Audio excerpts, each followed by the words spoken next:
नमस्कार, मैं हूं संदीप चौधरी। आज सबसे बड़ा सवाल में हम बात करेंगे, कल आजादी की 75वीं वर्षगांठ है, तो 75वीं वर्षगांठ की पूर्व संध्या पर मैं आजादी की ही बात करने वाला हूं और साथ ही साथ बात करूंगा बंटवारे की, क्योंकि 15 अगस्त 1947 को हम आजाद तो हो गए, लेकिन यह आजादी की देश ने बहुत बड़ी कीमत अदा की।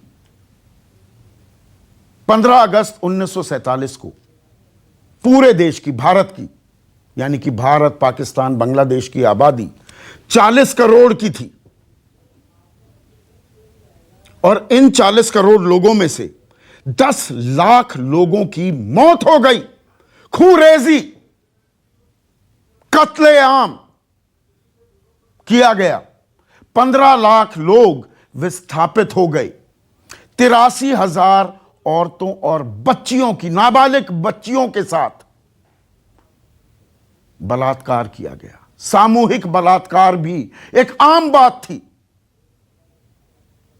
उस अंधियारे दौर में। 4 लाख लोग एक लाइन में, एक कतार बनाकर अपना घर बार, अपना सब कुछ छोड़कर दूसरी जगह जाने पर मजबूर हुए। और आज आजादी की वर्षगांठ से, 75वीं वर्षगांठ से एक दिन पहले प्रधानमंत्री मोदी ने एक ट्वीट भी किया। प्रधानमंत्री मोदी ने कहा, देश के बंटवारे के दर्द को कभी भुलाया नहीं जा सकता। नफरत और हिंसा की वजह से हमारे लाखों बहनों और भाइयों को विस्थापित होना पड़ा और अपनी जान तक गंवानी पड़ी। उन लोगों के संघर्ष और बलिदान की याद में 14 अगस्त को विभाजन विभीषिका स्मृति दिवस के तौर पर मनाने का निर्णय लिया गया है। तो अब 14 अगस्त को विभाजन विभीषिका स्मृति दिवस के तौर पर मनाया जाएगा। और बीजेपी के तमाम बड़े नेताओं ने और केंद्रीय मंत्रियों ने प्रधानमंत्री की संवेदनशीलता की दाद दी। अमित शाह, देश के गृह मंत्री, देश के रक्षा मंत्री राजनाथ सिंह ने कहा कि this is a testament to his sensitivity. Sensitive decision कहा अमित शाह ने। और जेपी नड्डा, जो बीजेपी के अध्यक्ष हैं, उन्होंने कहा कि विभाजन के दंश से प्रभावित लोगों के संघर्ष व बलिदान की स्मृति में आदरणीय प्रधानमंत्री श्री नरेंद्र मोदी जी द्वारा 14 अगस्त को विभाजन स्मृति दिवस के रूप में मनाने का ऐतिहासिक निर्णय लेने के लिए हृदय से धन्यवाद है। और यह ऐसा एक दौर था, बहुतों ने अपनों को खोया। आज तक वो स्मृति, वो यादें, वो घाव पूरी तरीके से भरे नहीं हैं। तो प्रधानमंत्री इस फैसले के जरिए क्या क्लोजर करना चाहते हैं? अंग्रेजी में कहते हैं ना कि मुद्दे को खत्म करना चाहते हैं, या दरअसल देश में विभाजन और बढ़ेगा? यह राजनीति से प्रेरित है। और यह मैं किस लिए कह रहा हूं? क्योंकि कांग्रेस ने यह आरोप लगाया है। कांग्रेस के मुख्य प्रवक्ता रणदीप सिंह सुरजेवाला ट्वीट करते हैं, द डिविसिव डुप्लिसिटी एक्सपोज्ड। विभाजनकारी दो मुहापन का पर्दाफाश हुआ है। वो कहते हैं कि पाकिस्तान दिवस मनाया जाता है 22 मार्च को, और इसकी पृष्ठभूमि यह है कि 1940 में लाहौर में मुस्लिम लीग ने, मोहम्मद अली जिन्ना ने एक प्रस्ताव पारित किया अपनी पार्टी की बैठक में। प्रस्ताव था पाकिस्तान बनाने का। 22 से 24 मार्च यह बैठक चली थी और इसीलिए पाकिस्तान डे मनाया जाता है। तो कांग्रेस ने इस साल 22 मार्च की प्रधानमंत्री की चिट्ठी, जो उन्होंने पाकिस्तान के वजीर आजम इमरान खान को लिखी, उसमें वो कहते हैं, excellency, on the occasion of the National Day of Pakistan, I extend greetings to the people of Pakistan. प्रधानमंत्री नरेंद्र मोदी ये चिट्ठी लिखते हैं। तो कांग्रेस कह रही है कि जिस पाकिस्तान को आप मुबारकबाद देते हैं, जिस दिन इस देश की विभाजन की नींव 1940 में लाहौर में रखी गई, उस दिन पर शुभकामनाएं देते हैं, उनके आजादी के दिवस पर यानी कि 14 अगस्त जो आज का दिन है, आप greetings and good wishes to the people of Pakistan on the independence day लिखते हैं। ऐसे में आज विभाजन विभीषिका स्मृति दिवस मनाने से आप क्या कर रहे हैं? देश में और विभाजन कर रहे हैं। वो सीधा आरोप लगा रहे हैं कि अब उत्तर प्रदेश में चुनाव होने वाले हैं तो हिंदू मुसलमान इस मुद्दे को और गर्मजोशी से राजनीतिक मुद्दा बनाने की कवायद है। आपको यहां पर यह ध्यान रखना होगा कि बीजेपी लगातार कांग्रेस पर, जवाहरलाल नेहरू पर यह आरोप लगाती है कि वो दरअसल जिम्मेदार हैं देश के विभाजन के लिए। इसमें आरएसएस की भूमिका पर भी आगे मैं चर्चा करने वाला हूं। लेकिन कांग्रेस कहती है कि देश में इतने बड़े बड़े मुद्दे हैं इस वक्त, 200 के पार खाने का तेल, 100 के पार भराने का तेल, 888 पार खाने का तेल, चौतरफा महंगाई, बेरोजगारी, इन तमाम मुद्दों से क्या देश का ध्यान भटकाने की कोशिश की जा रही है? इस पर हम चर्चा करेंगे। बहुत ही संवेदनशील मसला है ये, और हम बहस नहीं करते, कोई चिल्पौ नहीं होगी। लेकिन आज का सबसे बड़ा सवाल, बंटवारा दर्द या सियासी मुद्दा, और विभाजन को याद करना है या असल मुद्दों को भूल जाना है? चर्चा में मेरे साथ बीजेपी के राष्ट्रीय प्रवक्ता आरपी सिंह आज कुरुक्षेत्र में हैं। एक ऐसे परिवार से मिलने गए हैं जिन्होंने विभाजन, इस तकसीम के दौरान अपने 26 घर वालों को खोया था, उनका कत्लेआम हुआ था।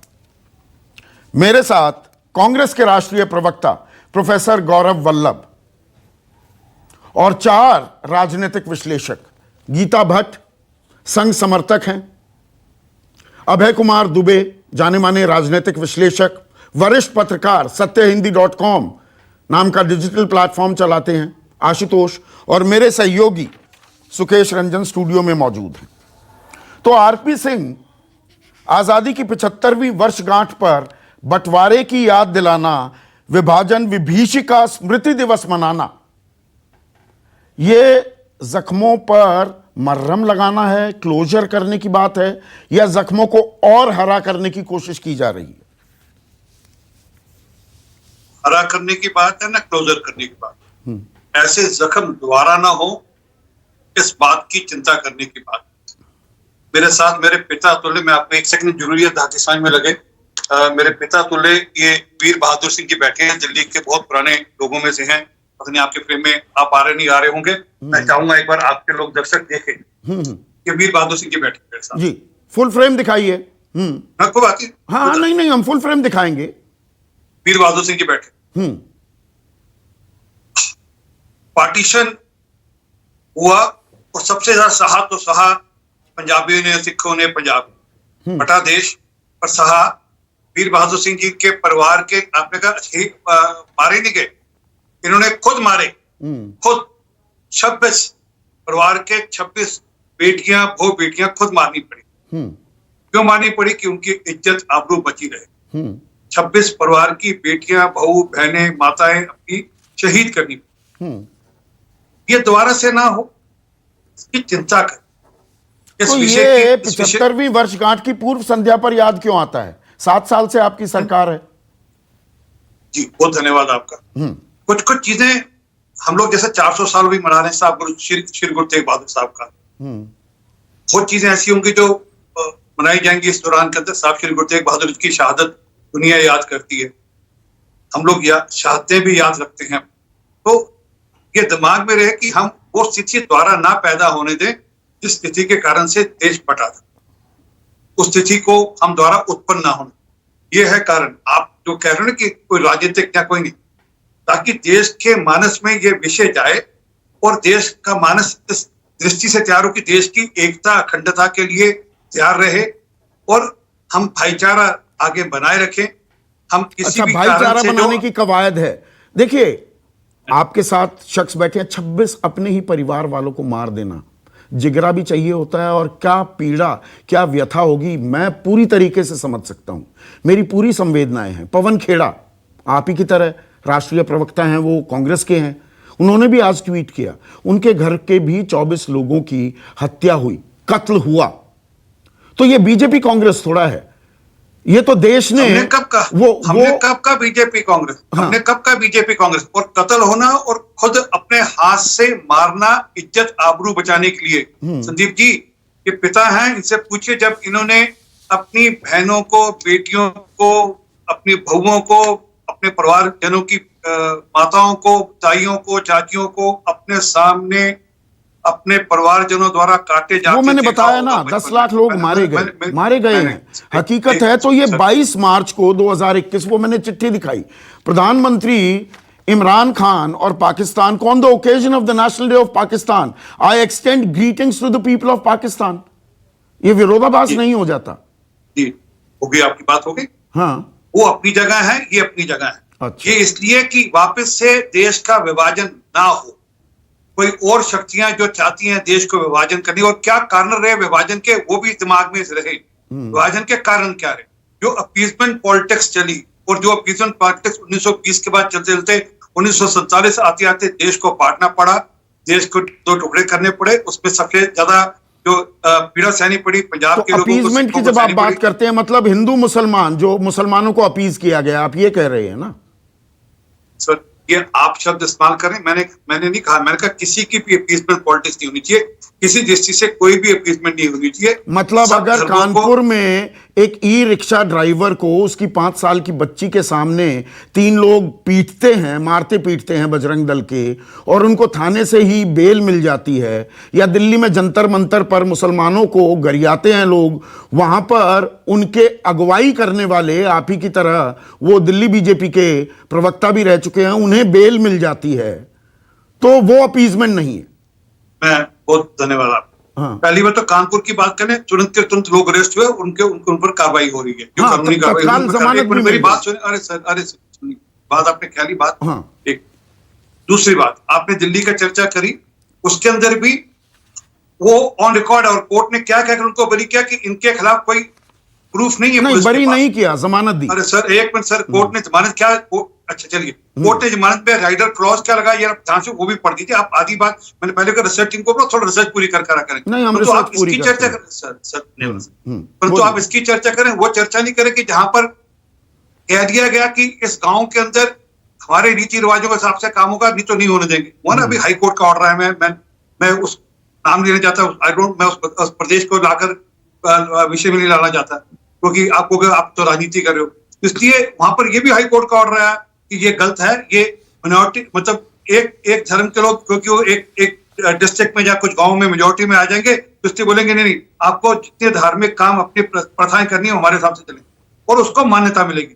हाँ, अपीजमेंट तब होती है जब देश के प्रधानमंत्री कहते हैं कि देश के जो खजाना है उस पर पहला अधिकार माइनॉरिटीज का है, इन लोगों के लिए विशेष अधिकार है। तो वहां अपीजमेंट स्पष्ट दिख रही है कि अपीजमेंट कर रहे हैं। तो जो कांग्रेस आरोप लगा रही है, और मैं अब कांग्रेस से भी सवाल पूछूंगा, कांग्रेस जो आरोप लगा रही है कि असल मुद्दों से आप भाग रहे हैं, असल मुद्दों को भूल जाओ, विभाजन को याद करा दो, कि जो ये पेट्रोल है वो 100 के पार, खाने का तेल वो 200 के पार, गैस 800 के पार, बेरोजगारी, इन मुद्दों को भूल जाओ, विभाजन को याद कर लो। उस मुद्दे पे चर्चा करी ना जी, उस मुद्दों पे चर्चा करी, उस मुद्दों को लेकर पार्लियामेंट में भंगड़ा भी डाला, वो बेंचों पे भी चढ़े, सब किया। उपराष्ट्रपति जी चेयरमैन साहब के टेबल पर वो कागज भी फेंके जी। पर जो इशू है कि क्या हम वापस से उसी अपीजमेंट पॉलिसी पे जाएंगे जिसके चलते देश बटा, उसकी चिंता करने की जरूरत है, और देश को अखंड रखने की जरूरत है, इसकी हम उसकी चिंता करें। और नहीं, सरकार आप अपीजमेंट नहीं करते हैं, आप सबका साथ, सबका विकास, सबका विश्वास करते हैं। अभी तो सरकार में आप हैं। आपका प्रश्न, मैं अगला प्रश्न ये ध्यान रखिए, 30 मई को सरकार बनी थी, और 7 जून को सरकार का जो पहला फैसला आया कि 5 करोड़ मिनॉरिटी के बच्चों को वजीफा स्कॉलरशिप दी जाएगी। भारत सरकार का पहला फैसला था ये कि हम 5 जून को मिनॉरिटी के बच्चों को, एक हफ्ते के अंदर अंदर पहला फैसला, सबका विश्वास की बात है ना, ये तो नहीं सबका विश्वास नहीं है। और आज हर गांव में बिजली पहुंची तो ये थोड़ा कि पूछकर पहुंची भैया इस घर में जाना उस घर में नहीं जाना। लोकसभा के आज आपके कितने लोगों के- मुसलमान सांसद हैं आरपी सिंह? अरे सर फिर आप लोग यही तो ये अपीजमेंट शुरू कर दिया आपने। अच्छा, आप ये मैंने appeasement के अपीजमेंट रस्ते चल शुरू पड़े। कर दी। बिल्कुल आप अपीजमेंट के रस्ते। आप ये पूछो कि कितने मुसलमानों के सिर पे छत थी, कितने मुसलमानों को प्रतिनिधित्व मकान नहीं थे। देना, कितने मुसलमान कैबिनेट में मंत्री हैं? मैंने सर फिर वापस आप शुरू आपका तो आपका मुख्तार दायरा मैं अब्बास समझता नकवी हूं। के अलावा नाम तो बताइए। अरे आपका दायरा मैं समझता हूं सर, मैं आपका हाँ, मेरा दायरा बड़ा अभी आप सीमित बोलोगे- है, आपका व्यापक दायरा अरे है। सर आप अभी बोलो कितने सिख हैं, मैं जो पूछ रहा हूं कितने मुसलमानों के सिर पे छत गई ये नहीं बताओगे आप। चलिए, तो कितने आप ये कह रहे हैं मुसलमान घर में मुद्दों बिजली से की नहीं बिल भटका बताएंगे? रहे हैं, ये देश फिर से विभाजित ना हो, अपीजमेंट की पॉलिटिक्स ना हो जो कांग्रेस करती आई है। बीजेपी लगातार गौरव वल्लभ आप पर यह आरोप लगाती है। एक हकीकत है ना, कड़वी हकीकत है, 10 लाख लोग मारे गए ना बंटवारे संदीप में, जी, तो इसको याद क्यों ना किया जाए संदीप कि जी, ऐसी भूल फिर से ना करें? संदीप जी, चुनाव नहीं होते हैं तो भारतीय जनता पार्टी पाकिस्तान की शरण में चली जाती और चुनाव आते हैं तो बंटवारे की शरण में चली। मेरे दो मुख्य मुद्दे हैं। इसका नाम आज किया विभाजन विभाषिका दिवस, पार्टीशन हॉरर डे। क्या संदीप जी तेल की कीमत हॉरर डे नहीं होना चाहिए? रसोई के खाने की तेल का हॉरर डे कब मनाएं? बेरोजगारी का हॉरर डे कब बनाएं? डेमोक्रेसी को जिस तरह पेगासस के हथियार से कमजोर किया गया तो डेमोक्रेसी का हॉरर डे कब मनाएं? जिस तरह से सरकार इन्फ्लेशन की देश में है, प्राथमिकताएं आप तय मुझे- करेंगे। मुझे- सरकार मुझे बात हर बताइए। मोर्चे पर हर मुद्दे पर काम कर रही है, फिर आप इसकी मुझे- ये निट पिकिंग मुझे- हो गई कि बाल की खाल निकालेंगे। मुझे संदीप जी ये बताइए इनका हॉरर डे कब मनाए? और दूसरी बात संदीप जी, मैं आपसे बड़ी विनम्रता पूर्वक आपके माध्यम से सिंह साहब से पूछना चाहता हूं कि 22 मार्च को मीन्स 3.5-4 महीने पहले जब बंटवारे के जब दस्तखत हुए उस दिन का अभी 3.5 महीने पहले आप हिज एक्सीलेंसी करके पत्र लिखते हो। 3.5 महीने उत्तर प्रदेश का चुनाव आ गया तो आपको बंटवारा का दिवस याद आ गया। शमशान कब्रिस्तान पार्ट 2, मैंने तो फिल्मों के नाम ही दबंग 2.0 और सुने थे, यहाँ तो अब शमशान कब्रिस्तान पार्ट 2.0 चालू हो गया। और तीसरी बात मैं बड़ी विनम्रता से पूछना चाहता हूं कि ये बंटवारा हुआ क्यों, कौन जिम्मेवार है? क्या 1942 में श्यामा प्रसाद मुखर्जी जी जो कि भारतीय जनता पार्टी के संस्थापक है, जिनका मूल भारतीय जनता पार्टी के अंदर है, क्या उन्होंने जो बुनियाद जो फजलुल हक के साथ मिलके जिन्होंने मुस्लिम लीग के व्यक्ति जिन्होंने बंटवारे की नींव रखी उनके साथ मिलके बंगाल की सरकार बनाई कि नहीं? मैं आपसे पूछना चाहता हूं बड़ी विनम्रता से कि आप 14 अगस्त, ये आज तो आया नहीं ना, पिछले 6 बार भी आया, आप हर साल 14 अगस्त को बधाई के ट्वीट करते हो, आज आपको वो हॉरर लग रहा है। इसका मतलब आपके मन में क्या है? मनमोहन सिंह क्या बधाई नहीं देते थे? क्या इंदिरा गांधी बधाई नहीं देती थी? क्या जवाहरलाल नेहरू बधाई नहीं देते थे 14 अगस्त को भी और 22 मार्च को भी? मेरा सवाल आप दो चीजों को जोड़ रहे हैं। नहीं संदीप जी, आपका जब चुनाव होता है तो आप बधाई नहीं देते हो, आज नहीं दी, अगली साल चुनाव नहीं है तो वापिस बधाई आ जाएगी। आपका चुनाव नहीं है तो पठानकोट एयरबेस में ISI आ जाती है, अब अभी ISI को गाली दी जाएगी, जबकि हिंदुस्तान में सर्जिकल स्ट्राइक की है इस सरकार ने, घर में घुसकर मारा पाकिस्तान को। संदीप जी देखिए, मैं आपको बोल रहा हूँ दुनिया का भूगोल बदला है हमने, आज उसकी चर्चा नहीं करना चाहता। दुनिया के भूगोल को चेंज कर दिया हमने, हम वो बात नहीं करना चाहते। मैं ये पूछना चाहता हूं कि हॉरर डे मनना चाहिए तो क्या बेरोजगारी हॉरर डे नहीं मनना चाहिए? इन्फ्लेशन हॉरर डे नहीं मिलना चाहिए? डेमोक्रेसी को जो आघात पहुंचाई उसका हॉरर डे नहीं मनना चाहिए? चंदा चोरी हुई जब हमारे भक्तों के मन को आघात पहुंचा उनका हॉरर डे नहीं मनना चाहिए क्या? और दूसरी बात कि आप जो कि जिनके कारण ये हॉरर डे हुआ, ये विभाजन किसके कारण हुआ कि आपने 2 नेशन थ्योरी वालों के साथ में सपोर्ट किया, उनके साथ बंगाल में सरकार चलाई श्यामा प्रसाद मुखर्जी ने, आप आज उनको कह रहे हो मोहम्मद अली जिन्ना क्या कांग्रेस का हिस्सा नहीं थे? मोहम्मद अली जिन्ना को सरोजनी नायडू ने एपिटम ऑफ सेक्युलरिज्म करार नहीं दिया था क्या? संदीप कहां की उपज है मोहम्मद अली जिन्ना? वो कांग्रेस की तो उपज है।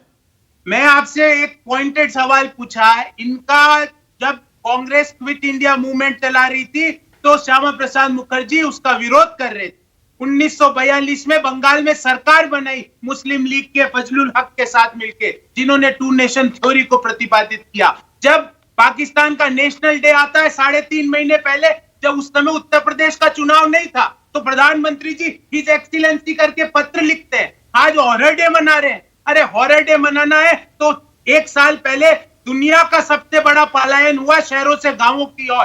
क्यों हुआ? क्योंकि 4 घंटे का एडवेंचरिज्म माननीय प्रधानमंत्री जी ने किया। 4 घंटे की नोटिस पे आपने लॉकडाउन कर दिया। वो हॉरर डे कब मनेगा? देश ये भी पूछना चाहता है आपसे। ठीक है गीता भट्ट, आपका एक सेकेंड, आपकी बात मैंने समझी।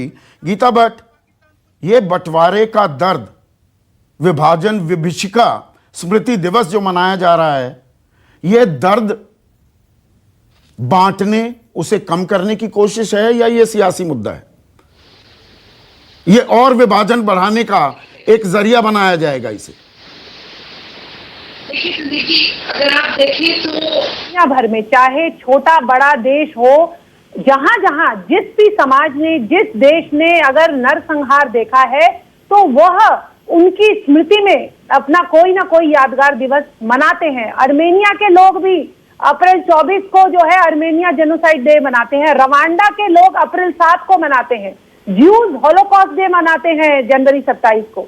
हर समाज में, और आपने तो अभी खुद आपने इतने स्पष्ट रूप से बताया, और आरपी सिंह जी के साथ जो इतने वृद्ध जो बैठे हैं, उन्होंने किस प्रकार से, आप सोचिए कि कितना मतलब कि क्या परिस्थितियां रही होंगी कि अपने हाथ से अपने घर की बेटियों और बहुओं को मार देना पड़ा उनकी इज्जत को बचाने के लिए। मतलब ये 75वीं वर्षगांठ की पूर्व संध्या पर याद क्यों आता है? 7 साल तो मोदी सरकार को हो गए, 6 साल वाजपेयी साहब की सरकार भी थी, तब ये मुद्दा क्यों नहीं उठाया गया? तब क्या दर्द नहीं था? देखिए, दर्द ये हमेशा से था, लेकिन कहीं से तो शुरुआत होती है ना। अच्छा। अगर कहीं से जो शुरुआत है, अगर आज करें तो इसका विरोध क्यों हो रहा है? क्योंकि इसको आप यह जो पीड़ा है, इसको आप राजनीतिक दलों में नहीं बांट सकते हैं। यह पीड़ा कुछ कांग्रेस के लोगों के परिवार के लोगों के साथ भी हुई रही होगी, भाजपा के भी रही होगी, समाजवादी पार्टी के लोगों के साथ भी रही होगी। इसका आप राजनीतिकरण इस पीड़ा का नहीं कर सकते हैं। इस पीड़ा नहीं, राजनीतिकरण तो होता है। आरएसएस लगातार मानता आया है, बीजेपी लगातार मानती आई है कि ये विभाजन, जो तकसीम, जो ये बंटवारा हुआ, इसके लिए कांग्रेस जिम्मेदार है, जवाहरलाल नेहरू जिम्मेदार हैं। देखिए, ये तो राम मनोहर लोहिया जी ने अपनी किताब लिखी, guilty man of India partition, उसमें उन्होंने भी खुद लिख रखा है कि कांग्रेस जिम्मेवार है। अब बताइए, लोहिया जी जैसे इतने बड़े जो है देश के नेता, समाजवादी नेता रहे, उन्होंने ये बात कही है। तो फजलुल हक का जिक्र कर रहे हैं प्रोफेसर गौरव वल्लभ, गीता, कि फजलुल हक जिन्होंने ये प्रस्ताव पढ़ा 1940 में लाहौर अधिवेशन में मुस्लिम लीग के, उन्होंने श्यामा प्रसाद मुखर्जी के साथ सरकार बनाई ना 1942 में बंगाल में। देखिए, अगर आप देखें तो मोहम्मद अली जिन्ना, उन्होंने जिस प्रकार से आप ये देखिए कि जिन्होंने लिख के कह दिया 1938 में, उन्होंने आर्टिकल लिखा लाहौर टाइम्स में और कहा कि वंदे मातरम, भारत का कोई मुसलमान वंदे मातरम नहीं गाएगा। हाँ, 1908 में जब मुस्लिम लीग के जो अध्यक्ष थे, उन्होंने कहा कि मुस्लिम लीग जो है और भारत के मुसलमान जो हैं, वह वंदे मातरम को अपना गान नहीं मानते, भारत का गान नहीं मानते। तो मुसलमानों को भारत का हिस्सा आरएसएस ने कब माना? एक minute Geeta, correct me if I am wrong. देखिए, आज के समय में भी आप देख लीजिए, ओवैसी जी ने कहा है कि मैं अपनी गर्दन कटा दूंगा, लेकिन मैं वंदे मातरम नहीं कहूंगा, भारत माता की जय नहीं बोलूंगा। तो गीता, इस प्रकार की भावना को, ये जो द्वेष की भावना है, यह दोबारा से history we have to remember कि इतिहास जो है दोबारा से कहीं जो है इतिहास की पूरा इतिहास सामने आना चाहिए ना। गीता, एक सेकंड रुकिएगा। आपने राम मनोहर लोहिया का जिक्र किया, गोलवलकर साहब की 2 किताबें हैं, वी और आर नेशनहुड डिफाइंड, मैंने पूरी पढ़ी हुई है, 1 बार नहीं 4-5 बार, और बंच ऑफ थॉट्स। तो बंच ऑफ थॉट्स में एंड वी और आर नेशनहुड डिफाइंड में सबसे बड़ा दुश्मन किसे बताया गया है भारत का? मुसलमान। गलत तो कोट नहीं कर रहा हूं मैं? देखिए, दूसरा सबसे बड़ा दुश्मन कौन बताया गया? क्रिश्चियन। तीसरे कम्युनिस्ट। ये लिखा है ना गोलवलकर ने। देखिए, आप उस समय के समाज में, जिस समाज में एक व्यक्ति को अपनी बहू बेटियों को बचाने के लिए स्वयं अपने हाथों से उन्हें मार देना पड़ रहा था, ऐसे उन परिस्थितियों में लिखी हुई जो बातें हैं वो उस समय की हकीकत थी, इसमें कोई दो राय नहीं है। वो हकीकत थी, मुसलमान सबसे बड़ा दुश्मन था। ये किताब कोई 47 में नहीं लिखी गई, 1939 से ये किताब लिखनी शुरू हो गई थी। जी, सोहरावर्दी जी जो है प्रधानमंत्री थे, आज का जो पश्चिम बंगाल है, जो अनडिवाइडेड बंगाल था, उसके प्रधानमंत्री थे। और 1946 को जब अगस्त 16 को उन्होंने छुट्टी जब डिक्लेयर करी थी और कलकत्ता में जो नरसंहार हुआ था, और उसके बाद ऐसे 36 से 40 जो है दंगे इतने भयंकर दे गए। आप नौखाली को भूल गए हैं? उस समय देश ने नौखाली में महात्मा गांधी बैठे, वहां पर जो हिंसा भड़की थी उसे शांत करने में कामयाब भी रहे, और 10 लाख लोग ही नहीं मारे गए। देश ने इस बंटवारे के चलते एक सिर फिरे नथुराम गोडसे ने राष्ट्रपिता महात्मा गांधी की हत्या की। यह भी एक हकीकत है, यह भी बंटवारे का ही नतीजा था। उसकी सजा भी उनको मिली। पर यह बात ध्यान रखने की है कि आपने जिस प्रकार से, आखिर विभाजन क्यों हुआ संदीप जी, किस आधार पर विभाजन हुआ है? सिर्फ विभाजन हिंदू मुसलमान में बांट दिया गया ना देश को। अब आपने एक चीज हम नहीं रह सकते बाकी समाज के लोगों के साथ, जो हमारी पूजा पद्धति को नहीं मानते, हम उनके साथ नहीं रह सकते। जो इस्लाम को मानेगा उनका एक अलग देश होना चाहिए। हाँ। क्या हम ऐसी परिस्थितियां हम नहीं सरदार पटेल में हो? सरदार पटेल निरपेक्ष देश है। सरदार पटेल की तो बातें अब आरएसएस भी करता है। एक मिनट गीता, सुनिए ना। आरएसएस भी सरदार पटेल का अभिवादन करता है, बीजेपी भी करती है। स्टैच्यू ऑफ यूनिटी बनाई गई है उनकी स्मृति में। 11 सितंबर 1948 की एक चिट्ठी है मेरे हाथ में, जो गोलवलकर साहब को उन्होंने लिखी। उसके 2-3 अंश मैं पढ़ दूं। वो शुरुआत करते हैं, ब्रदर श्री गोलवलकर, मेरे भाई गोलवलकर साहब, there can be no doubt that the RSS did service to the Hindu society. Hindu समाज के लिए बहुत काम किया है, but the objectionable part arose when they, burning with revenge, began attacking Muslims. Organizing Hindus and helping them is one thing, but going in for revenge for its suffering on innocent and helpless men, women and children is quite another thing.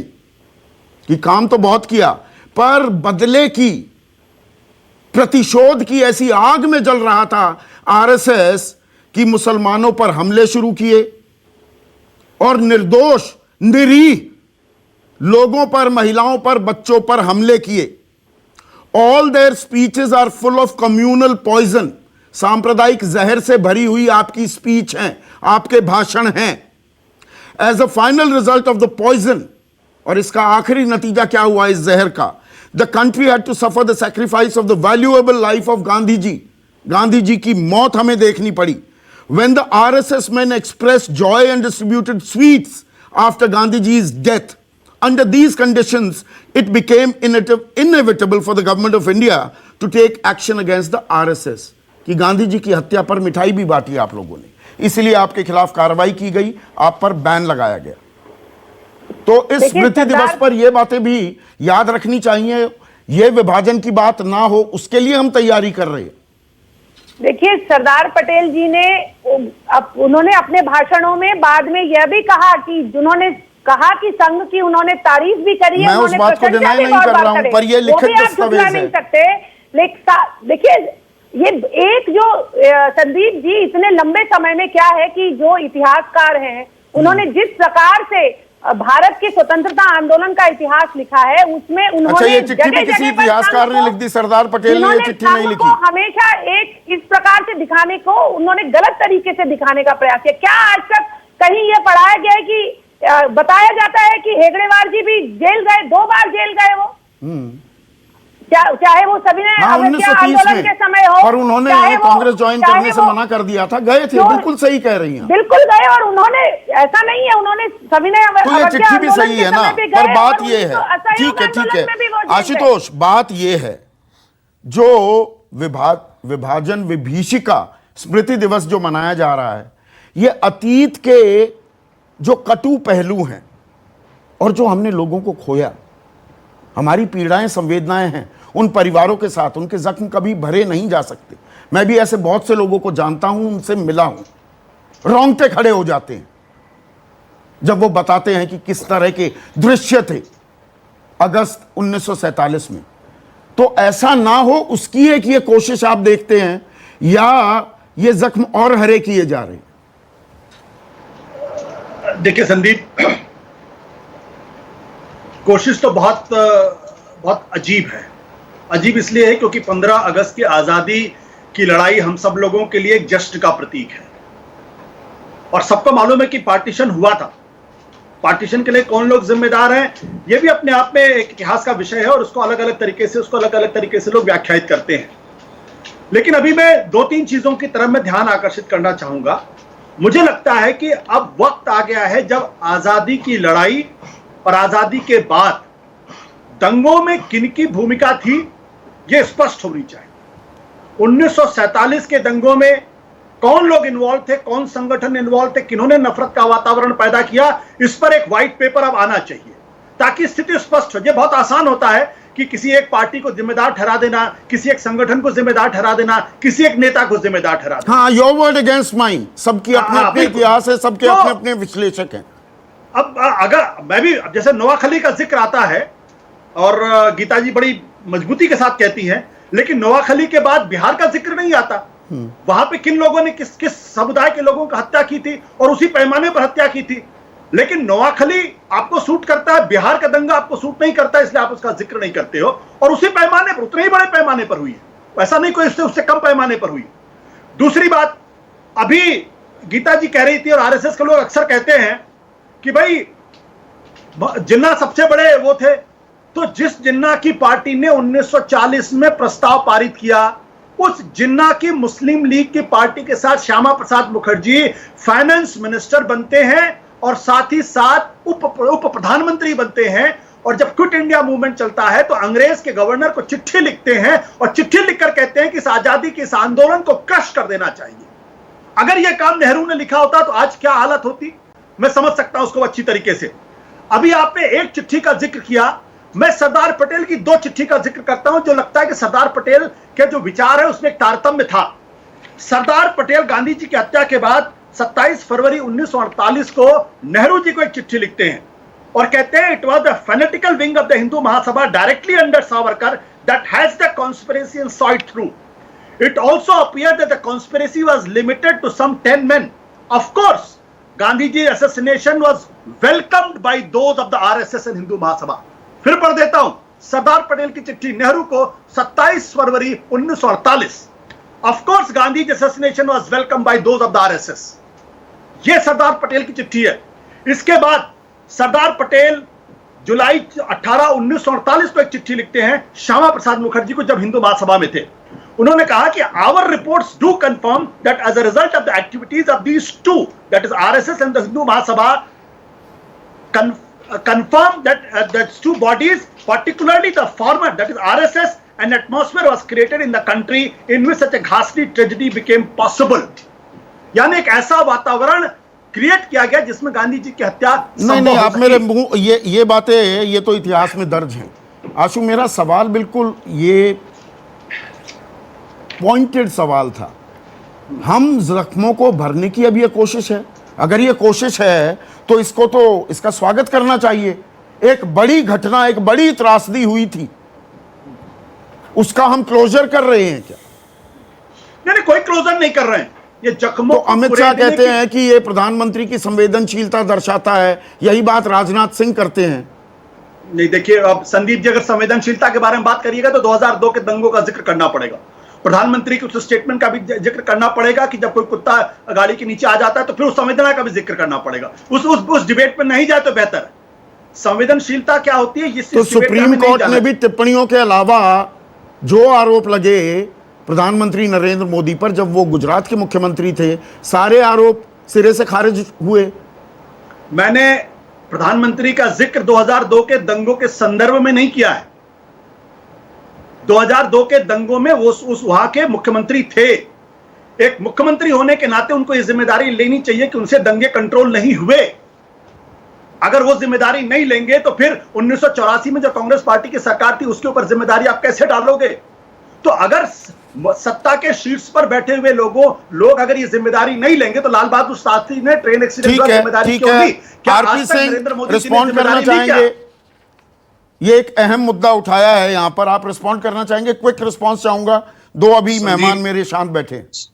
Sandeep, एक बात तो बड़ा स्पष्ट समझे कि विषय है कि क्या हम उस मानसिकता को बढ़ने देंगे जिस मानसिकता ने देश का बंटवारा किया।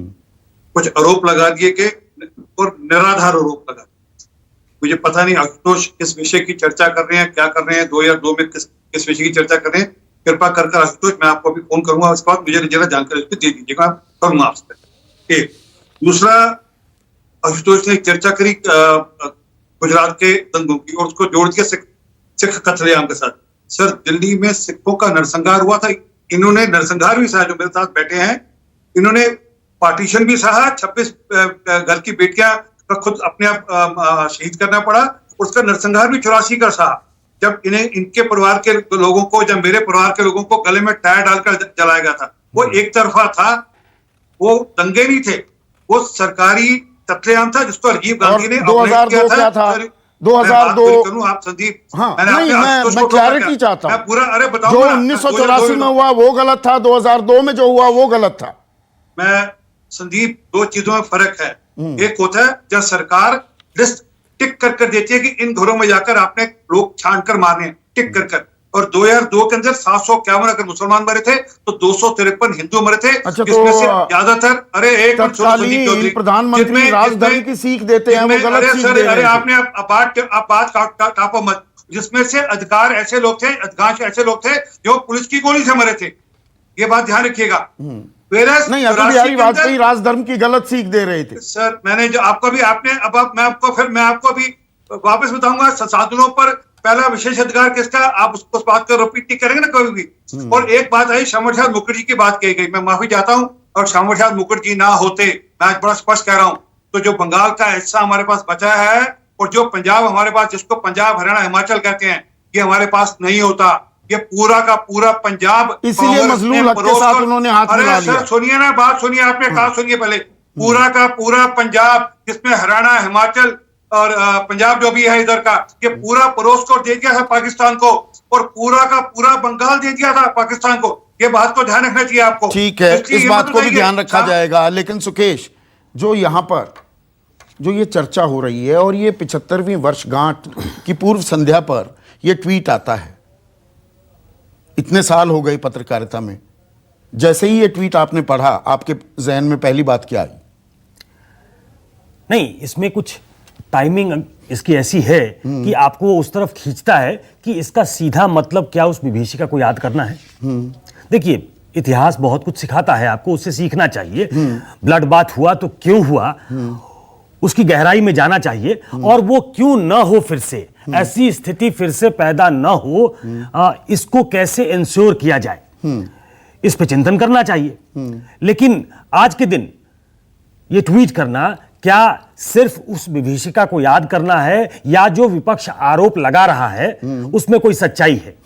देखिए, एक नैरेटिव तो क्रिएट होता है, और वो नैरेटिव क्रिएट हो चुका है। जिस तरीके की बहस हम देख रहे हैं, बहुत पैनलिस्ट बहुत कुछ बोल चुके हैं हिस्टोरिकल पर्सपेक्टिव में, उसमें जाना नहीं चाहता हूं। लेकिन नहीं, मौजूदा भारत के लिए क्या मायने हैं? जो ये एक डिस्कोर्स शुरू हो गया ना, एक चर्चा शुरू हो गई। बिल्कुल, ये चर्चा सिर्फ यहीं तक महदूद रहेगी क्या, या फिर इसका एक व्यापक आयाम होगा जहां आपको ले जाया जाना चाहता है, या आपकी कॉन्स्टिट्यूएंसी जहां जाना चाहेगी, क्या उस तरफ चली जाएगी क्या? देखिए, ये मतलब दुनिया भर में है, गीता भट्ट ने उसका एग्जाम्पल दिया, चाहे वो वॉशिंगटन में होलोकास्ट का ये है, इजराइल तो प्रधानमंत्री खुद गए थे, और इजराइल में प्रधानमंत्री ने, समय नहीं है ना तो मैं कोट करके बताता कि प्रधानमंत्री ने वही बातें याद की थी और कहा था कि ऐसी घटना दोबारा ना हो, वो कैसे इंश्योर किया जाए, इस बारे में उन्होंने लिखा था।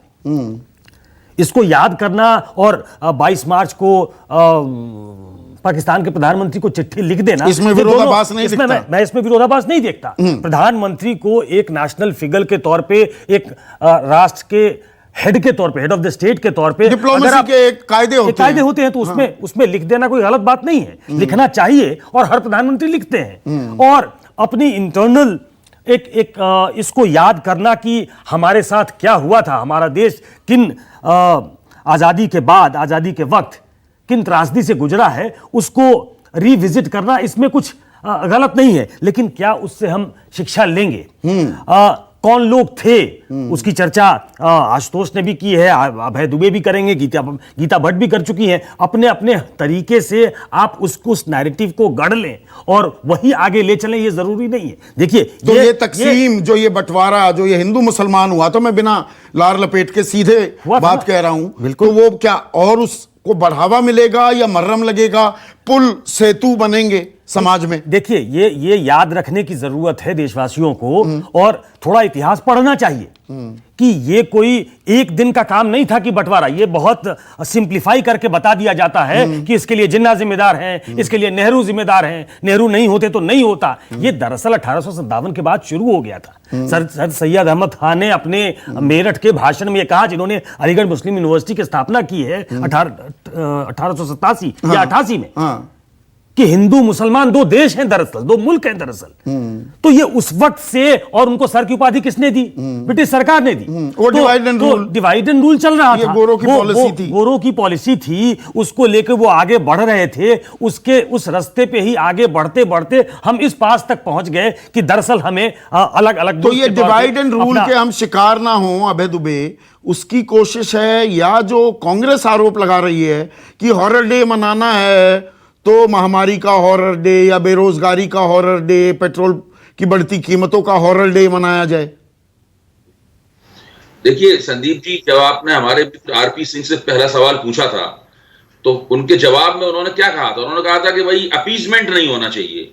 तो मुझे तो बहुत ही ताज्जुब हुआ ये सुन के कि आजादी के पहले भी कांग्रेस कोई अपीजमेंट किया करती थी। आजादी के बाद आप कांग्रेस के ऊपर इल्जाम लगाते हैं, उसके ऊपर बहसें होती हैं, वो इल्जाम सही है गलत है उसकी ऊपर चर्चा की जा सकती है और की जाती रही है। लेकिन आजादी से पहले आप कांग्रेस के ऊपर इल्जाम लगा रहे हैं कि वो अपीजमेंट करती थी इसलिए विभाजन हुआ। ये तो बहुत ही हास्यास्पद बात है भाई। कांग्रेस आजादी के पहले तो कांग्रेस की भूमिका पर जरा गौर कीजिए आप। जवाहरलाल नेहरू पूरी कोशिश करते थे कि जिन्ना के हाथ से मुसलमानों का नेतृत्व कैसे छीन लिया जाए, जिन्ना को मुसलमान समाज में, मुस्लिम लीग को मुसलमान समाज में लोकप्रिय न होने दिया जाए। कांग्रेस की पूरी रणनीति 30 के दशक में और 40 के दशक में यह थी, और बड़े पैमाने पर कांग्रेस काफी हद तक इस पर कामयाब भी रही। ये सब ऐतिहासिक तथ्य हैं जो सब लिखे हुए हैं, और उन तथ्यों का आज तक खंडन नहीं किया गया है। जवाहरलाल नेहरू का साफ तौर पर कहना था कि जिन्ना मुसलमानों के नेता नहीं है। मैं मौजूदा दौर की बात कर रहा हूं। मैं वही बात, देखिए जवाब मैं कहता हूं कि विभाजन की याद करना बिल्कुल गलत नहीं है। मैं सुकेश की इस बात से सहमत हूं। मुझे अगर मौका मिले तो मैं विभाजन की ऊपर रिसर्च करने का एक बहुत बड़ा प्रोजेक्ट चलाऊं। हाँ, जो आशु कह रहे हैं कि व्हाइट पेपर आना चाहिए। लेकिन सवाल यह है कि उसका परिप्रेक्ष्य क्या हो। अगर उसका परिप्रेक्ष्य यह है कि कांग्रेस को आप बताएं कि विभाजन की जिम्मेदार है, जो उन्होंने आजादी से पहले अपीजमेंट करती थी, इसी से आप जाहिर होता है कि आप दरअसल उस नाम पे छिछली राजनीति करना चाहते हैं। नहीं, पर प्रधानमंत्री का जो ट्वीट है ना अभय दुबे, ना पाकिस्तान का जिक्र है ना कांग्रेस का। मैं ट्वीट दोबारा से पढ़ देता हूं। देश के बंटवारे के दर्द को कभी भुलाया नहीं जा सकता। नफरत और हिंसा की वजह से हमारे लाखों बहनों और भाइयों को विस्थापित होना पड़ा और अपनी जान तक गंवानी पड़ी। उन लोगों के संघर्ष और बलिदान की याद में 14 अगस्त को विभाजन विभीषिका स्मृति दिवस के तौर पर मनाने का फैसला किया गया है। इसमें ना कांग्रेस का जिक्र ना पाकिस्तान का। संदीप जी, प्रधानमंत्री का ट्वीट तो बड़ा निर्दोष सा लगता है, लेकिन उस प्रधानमंत्री के ट्वीट का जो भाष्य कर रहे हैं जब भाजपा के प्रवक्ता, उसको देखिए ना, वो भाष्य क्या कर रहे हैं। वो भाष्य बताता है कि दरअसल प्रधानमंत्री के ट्वीट के निहितार्थ क्या है, जिसको भारतीय जनता पार्टी लेके जाएगी, समाज में, राजनीति में प्रचलेगी। तो दूरियां समाज में जो खाई है और बढ़ती दिख रही है। ये नैरेटिव सेट हो रहा है, ये कांग्रेस बनाम बीजेपी, कौन अपीजमेंट करता है। एक और बात मैं कह दूं संदीप जी, एक और बात कह दूं कि विभाजन के सवाल के ऊपर अभी एक गदर फिल्म बनी थी कुछ साल पहले, विभाजन पे बनी थी, बहुत लोकप्रिय फिल्म थी, बहुत सुपरहिट हुई। लेकिन ऐसा नहीं है उस गदर फिल्म से समाज में कोई बहुत बड़ा फर्क पड़ गया हो। यशपाल ने झूठा सच उपन्यास लिखा था, जो बहुत महान उपन्यास है, वो भी विभाजन के ऊपर था। ऐसा नहीं है कि भारतीय जनता पार्टी के इस हथकंडे के पीछे पीछे भारत की जनता चल पड़ेगी और हिंदू मुसलमानों में फिर से मतलब झगड़े हो जाएंगे। सब लोग समझते हैं इन लोगों के दांव पेच क्या हैं, सब इस बात को जानते हैं। मैं आपको बधाई देता हूं और साथ में आशुतोष को भी बधाई देता हूं कि उन्होंने सरदार पटेल के पत्रों का उल्लेख करके इन लोगों की कलई 100% खोल दी है। नहीं, यहां पर कलई खोलने की बात नहीं है। देश में सामाजिक समरसता होनी चाहिए, सबका साथ, सबका विकास, सबका विश्वास हासिल करना चाहिए। और जो हमारी गलतियां थी, अतीत के जो कड़वे कटु अनुभव हैं हमारे, उन्हें हमें याद रखना चाहिए कि वो गलतियां हम फिर से ना दोहराएं। ईमानदारी का तकाजा ये है। पर राजनीति दरअसल क्या है कि राजनीति हावी होने लगती है और फिर ये बीजेपी बनाम कांग्रेस और उसके जरिए हिंदू बनाम मुसलमान की राजनीति भी हावी होने लगती है। देश में मुद्दे बहुत हैं, हमारे सरोकार बहुत हैं, विश्व गुरु बनना है तो हमारे सामने समस्याएं भी बहुत हैं। उन पर आज हम सब प्रण लें। 75वीं वर्षगांठ जो मना रहे हैं आज़ादी की, उसकी पूर्व संध्या पर, कि इन कमियों को, व्यवस्था में जो दिक्कतें हैं उसे दूर कर हम विश्व गुरु बने। इसी कामना के साथ हैप्पी इंडिपेंडेंस डे। नमस्कार।